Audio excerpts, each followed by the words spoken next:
Hey, what's up, everybody? It's Stephen A. Williams, president and founder of the creditrepairshop.com.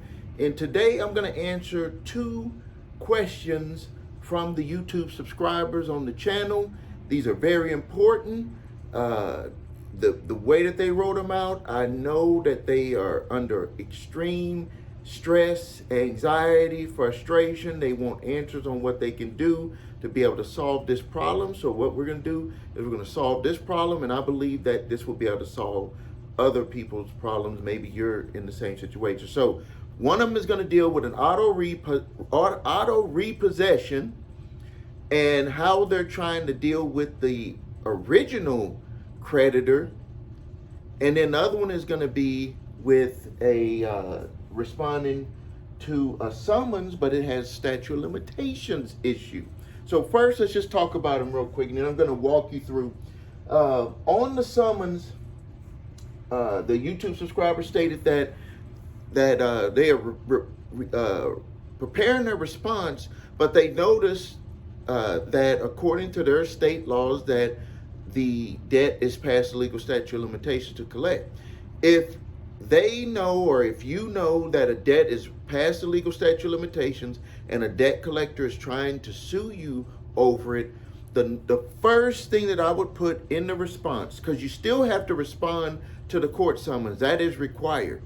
So you don't want to disregard that. But what you could do in the response is that this debt is past the legal statute of limitations to collect. That would be in your affirmative defense, but you could also, just to give them a heads up on how you're going to respond, instead of responding to the debt per se, you're going to just say that the debt is past legal statute of limitation. Now, make sure you do your homework. Maybe you have some supporting documents to prove that it's past the legal statute of limitations. Make sure you didn't do anything to reset that debt according to the statute of limitation laws in your state. So that's all you have to do. If you have a court summons and the debt collector is trying to sue you and the debt is past the legal statute of limitations to collect in your state, then all you have to do is in that response to the court summons is you just notify the judge, and in that notification to the judge, you're going to also be sending that to the debt collector or the plaintiff attorney, and they're going to notify them, hey, you know this debt is past legal statute of limitations to collect. Are you aware of this? And then they could just say they want to dismiss the case. So now the next one is an auto repo 1099-C. This individual YouTube subscriber stated that they have a auto repo, they're trying to buy a new car, contacted the original creditor, and they said that they would do a 1099-C, which is a cancellation of debt. And he was asking me, should they take that offer? And yes, you take that offer so that debt could be resolved. It's done and over with, and you will be able to get that waived on your credit, you'll be able to get it removed off your credit reports, number one, because it's technically paid when they send that over to the IRS. So use that same document to get that off your credit reports. But then also you'll be able to get that waived with the IRS, depending on your income. You will be able to get that waived. Most people are able to get it waived, and it may not even be able to be put into your added as extra income. That depends on your taxes. But so yes, go ahead and have them do that. Have them do that as soon as possible so you can be able to go get your vehicle. So that debt will actually be discharged and then eventually off your credit reports. But if you're going for a car, they're not going to really care that it's gone off the credit reports. It might affect your interest rates. But if you could show them that 1099-C, then they could possibly get you a better interest rate because they're going to know that debt has been discharged. So let's kind of walk through, because I know that these are some the situations on those are a little bit specialized for those individuals. But most of you, when you have a court summons, there's going to be some things that you need to pay attention to. So I want to make this like a brief summary of like some high points, some things that you need to pay attention to, just in case maybe you have to respond this week, by next week or something you don't have enough time to prepare a full, complete response, or you need something right away, these are the things that you need to make them aware of so they can say, you know, maybe we don't want to continue with this case. And then if you have more time, then you can really dig into more about these and other things that you can stop debt collectors from trying to sue you in court. So the first thing is, and you always hear this with people, is about you need to have that original contract, and you need to have the well, that's down here, the original contract. It's a contract between you and the third party debt collector. They're going to try to say, hey, we bought it, this and that, the affidavits, we assumed, assigned, we were assumed or assigned the debt.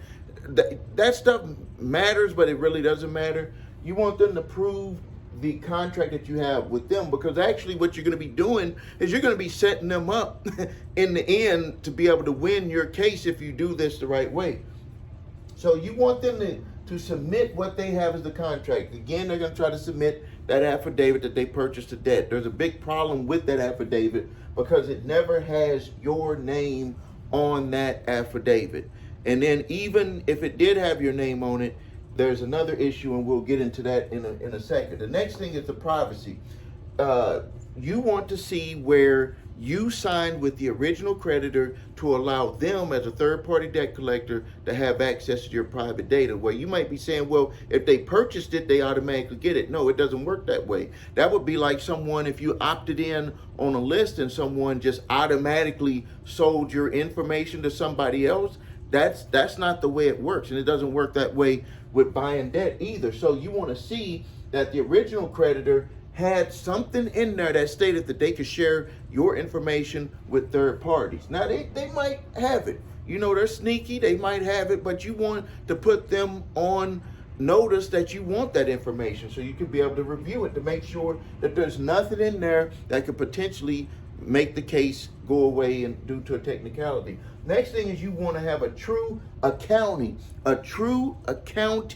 of everything that you did. Now, if it's a repossession, it's not going to be the same, but we'll walk through what you need to do if you had a repossession. But if you had a credit card debt, something that was a revolving, something that you were always charging and buying things with, you want to have everything to show every balance that you had, every payment that you made, every reward that you got, everything, the interest rate charged on everything. You want all of that data because you want to review it to see if that can matches your recollection of the account. And you want to have the complete account number. You don't want to have the last 4 or the last 8. You want the complete account number. You could have had additional accounts with that original creditor. That is your right to have the full account. You wouldn't accept someone coming down the street and they said you owe this debt and oh, I blacked out the other account numbers, and you're like, well, what are you talking about? That I want to see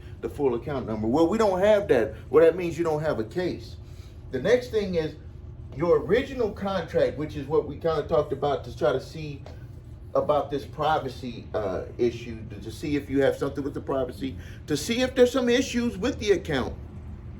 What I like to do is when you get that original contract is some of the times you will see, especially with some of these lending type companies that are out there, all of these specialized ones, is that they're actually attached to other underwriters that underwrite their loans. And you will see that in that original contract, you could do your own research to see if there's some legal issues with those companies. We just saw that Wells Fargo. And there's been several other ones that had legal issues with the way that they were underwriting loans, that they wasn't really being above board with people. You can utilize that information to say that there's a problem with the contract. That means that there's a problem with the portfolio, and you have information that you would like to include to present on that. That's if you see something. Most of the time, you may not see something with that. I've seen it with payday loan places where they had issues with the interest rate that was being charged, stuff like that. But if you're going to get into, I want you to be careful, listen to me, if you get into issues where you do see some stuff that's wrong with what the original creditor was doing, then you need to be, make sure you buckle down and do your homework, because you're going to be presenting documents. And the way that I like to respond to court summons, documents, responses with court summonses to utilize their documents against them, because then it's easier for them to back out and dismiss the case. The next thing is the accuracy of the portfolio.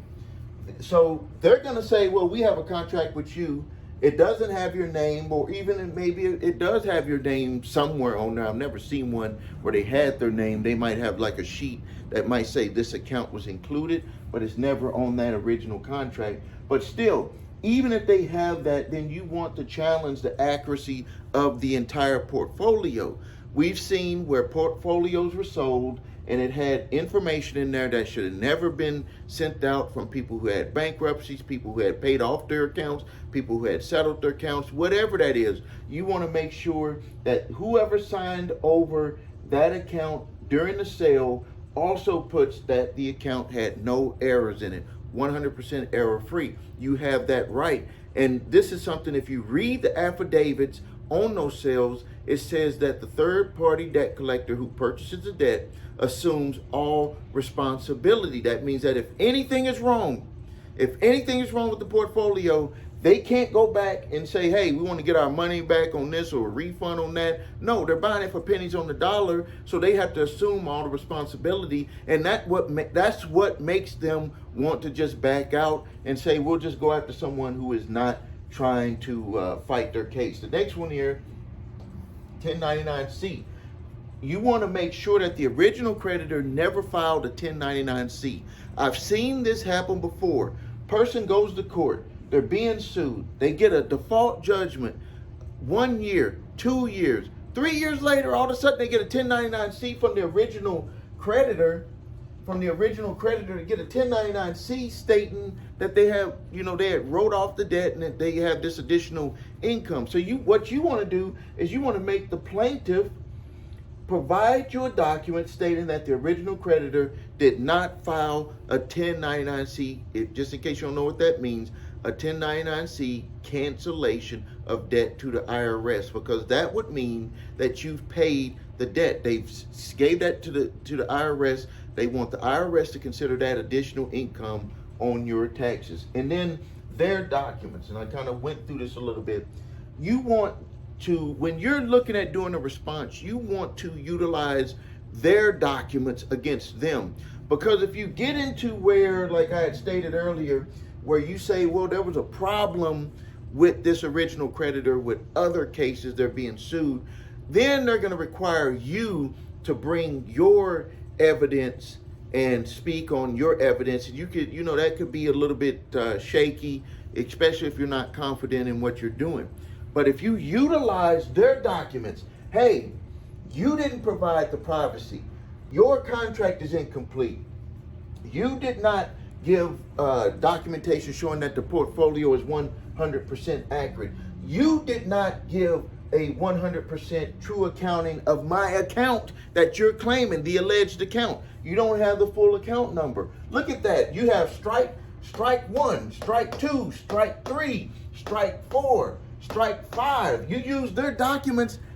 I've seen cases go away with just having one of these not be figured. Just one of them. So just imagine if you have all of these strikes against them, what do you think that debt collector is going to do? They're going to say,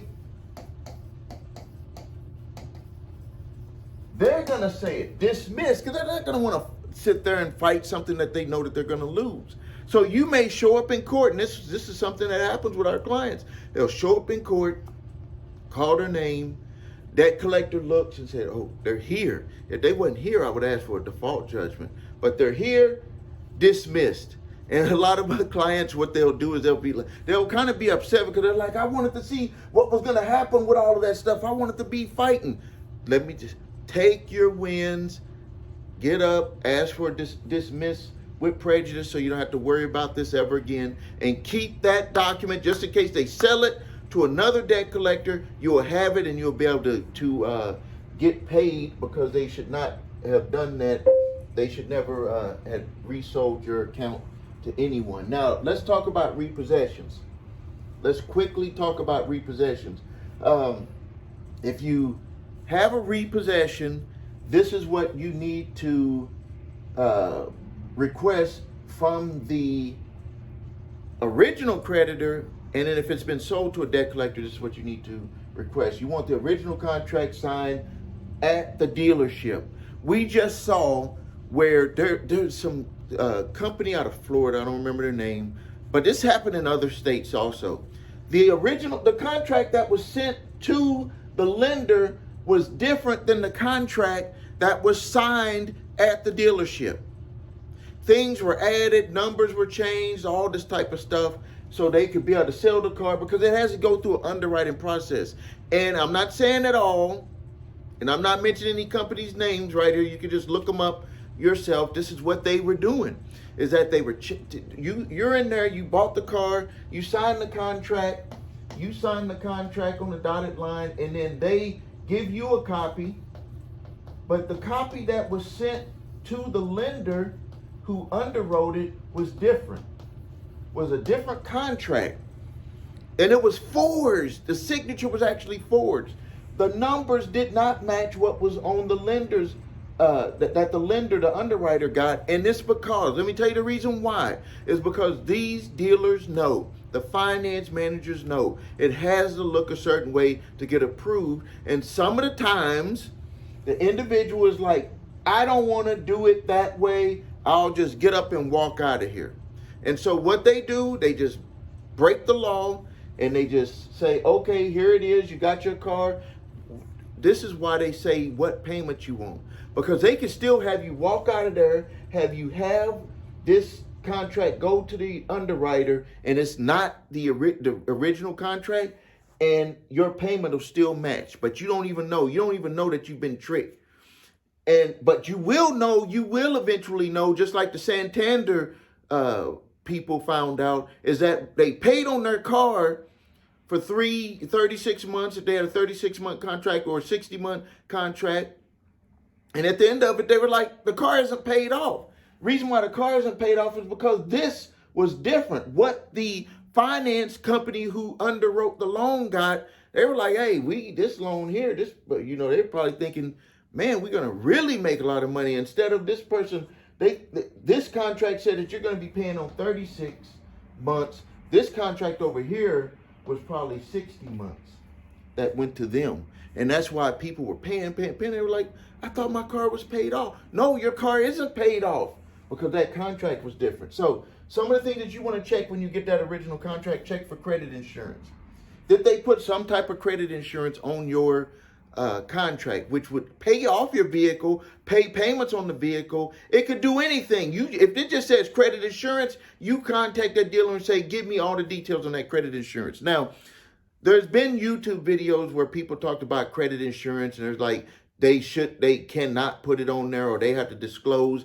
It is a box on the contract that has a disclosure for the credit insurance, and most of the time people opt out. It's going to be on there. Most people do opt out. Next thing is you want to check for any inaccurate information, such as the payoff date, which we just talked about. And then you want to get the auction statement. You want to get the auction statement. I talk about this in other videos, where there was a older lady, one of my first clients with the credit repair shop. I remember her to this day. She walked into my office and she had a security guard suit on. She was in her 60s, but she was working as a security guard. Her husband died. They had a Cadillac. He bought a Cadillac before he died, and they auctioned it off. And she was like, I got this repossession, and they're coming after me for the money, even though my husband bought it. He shouldn't have bought it, but he was dying and he just wanted to have his new Cadillac. And I've seen that happen before with other people, where they're just like, I'm going to be gone, and I don't know, they just leave their family with a lot of debt. But so I said, okay, let's get the auction statement. Let's see where you're at with this. And when we reviewed everything, they had almost got all of the money. Like, they were trying to come after her for $7,000 when it wasn't even $7,000 owed on the vehicle. Because the vehicle was basically new, like a few months, probably 6 months old at the most, 6 months old, and had purchased, so the depreciation goes down when you buy a vehicle, drive it off the lot, but it was not the amount that they were claiming, and we had saw that the vehicle had sold for a lot more at auction when we did the review. The way that we got the review is we asked for those documents. They don't just always give them to people. And then also, if a person is very emotional, they may have got the documents and just threw them away or just disregarded them. Just basically, just they don't know what to do. That's what it is. She didn't know what to do. And she saw an ad here locally, came into the office, and I remember seeing her to this day, like I could just see her face. And when we looked at that auction statement, we saw that the vehicle sold for a lot more than they thought, and we helped negotiate the remaining amount. She, wanted to be done and over with. She was of the type of person was like, I want to pay our obligations and be able to move forward. And that's what we helped her be able to do. The next thing is you want to look for lawsuits on the lender lawsuits and dealer lawsuits. You just saw a huge one with Wells Fargo. We saw the Santander, American Credit Acceptance. There's one with Credit Acceptance going on right now. And the Credit Acceptance one is between the dealers and Credit Acceptance. And then you have American Credit Acceptance, which is with the consumers. So look at those, look at the issues that are making those lawsuits happen, and you will be able to see that there might be some type of potential way that you can get the original creditor to potentially just cancel out the debt, because that's what they ended up doing with the Santander. That's what they ended up doing with the American Credit. So let's quickly just talk about some of the things that had happened from my recollection with Santander. Is that they had used what's called an internal credit score. So here's the problem with that internal credit score. When they used that, people were thinking that they were using their credit score, like their TransUnion, Equifax, Experian credit scores, to get approved for a vehicle. No, the whole thing was like a setup, because they knew that they were going to take that loan to Santander. So what they basically did is they took people's information. They looked at what type of payment they want them to get. They knew that they were a subprime credit individual. And there's some people who said that they were not subprime and they still got sent to Santander, because it really didn't matter, because they were using an internal credit score. It says it right there on the settlement website. The administrator put it on there for everybody to read. So it's not something that I have to say allegedly, that is what they admitted to doing. So that internal score led people to Santander, and the dealers knew that they were doing that. But the dealer did not tell the individual that, hey, we could get you with some other companies to finance your vehicle. So that's a violation, because they're not being truthful to you. They're not giving you all of the available options that are available to you. Something else that they had was power booking. And this is some stuff that you can look for on loans that you're doing right now, where they were adding all of these features, adding all of these products and stuff on there to raise up the price of the vehicle, because they knew that to get it through underwriting, they had to make it look like the vehicle was worth more. And then potentially on some deals, it looked like they were taking less, or that they were taking a big, huge discount to be able to make the deal go through. Whatever way that they were trying to do it, it did not matter, because they admitted that the dealers were utilizing power booking to bump up the prices, to make the deals look better, and Santander would take those deals. Other things that they were doing is on the application, and you might, they were changing the amounts that people, the obligations that they had. So they were like saying, oh, person came in, they got the rent, electric, utility, like they were adding up all of this type of stuff. I think that was also like a precursor to people kind of have known that this was going to be an internal score, because what they were really doing is they were asking questions of individuals that would be, now that you look back, hindsight is 2020, would be to match up with that internal credit score that Santander was utilizing. So on the application, it was saying like, how much you pay for rent, how much you pay for your cell phone, how much you pay for all of these different things. And people had noticed that they had changed what was on there. Now, to be 100% transparent, the people did want to get the vehicle. They just didn't want to get, thrown into a situation that would hurt them. But people did want to get the vehicle. And I don't know, from my reading and looking at information, individuals did not know. People gave the information, but either they didn't put two and two together on if they were going to be able to afford the payments on the vehicle with all of their other debts. But because the dealer went through that exercise and then submitted the information, which some of the times it was changed to make it look like they could afford the car, that people would just take the car even though they couldn't afford it, or the dealer made changes so Santander would take the deal. But I would think that if an individual kind of sat with someone and they added up all of those different expenses that they had, that they would kind of know, hey, I can't afford this vehicle. So I mean, that's just being 100% transparent. I know when I was looking at getting things, or when I look to get anything, is that there is a where you look at what you're buying and if it's a good buying decision. So that was one of the other things that they were doing, and these were just the major things that they were doing. There was other things they were doing that with Santander, with what had ended up happening with some of the issues with where people had paid on the vehicles and it was not paid off. So if you ever want to look at that settlement, it has excellent information on what you could utilize if you're going through a repo right now. All right, thank you for your time. I'm in the video here. If you're new to the channel, please subscribe. Please post your questions and comments. If you need help with your credit, please visit us at thecreditrepairshop.com. Watch the video, What Makes Us Different, so you can see my 8-point validation process, my 2-phase settlement process. If you need your credit reports and scores, go to the website 3scores.com to grab those reports and all 3 scores: TransUnion, Equifax, Experian, credit reports, and all 3 scores. If you have debt collectors coming after you, grab my 3-pack of letters: statute of limitations, debt validation, and cease and desist collection activities letter. It has instructions on how to use any of them. It has the instructions on there. If you have debt collectors trying to sue you in court, I have a link below where I'll show you how to respond to it.